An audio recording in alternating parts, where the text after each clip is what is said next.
Kalau begitu diatur. 777 panitia pemungutan suara tingkat desa dilantik Ketua Komisi Pemilihan Umum Daerah Oku Selatan dan komisioner di Gedung Agrameteza, Kota Muara II. Pelantikan ini digelar serentak Selasa pagi. PPS yang dilantik ini tersebar di 1.373 TPS di 252 desa dan 7 kelurahan.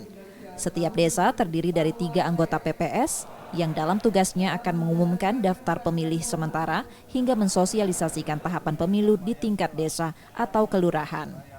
Selama masa tahapan perekrutan PPS, antusias masyarakat yang mendaftar cukup tinggi hingga 3.000 lebih pendaftar.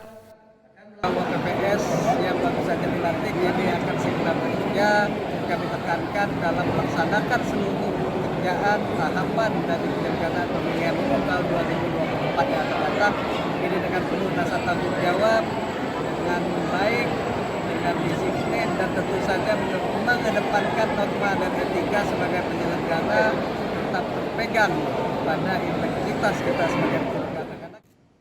Mereka yang telah dilantik akan bekerja selama 14 bulan ke depan hingga pemilu serentak 2024 mendatang selesai. Setia Budi, Kompas TV, Ogan Komering Ulu Selatan, Sumatera Selatan.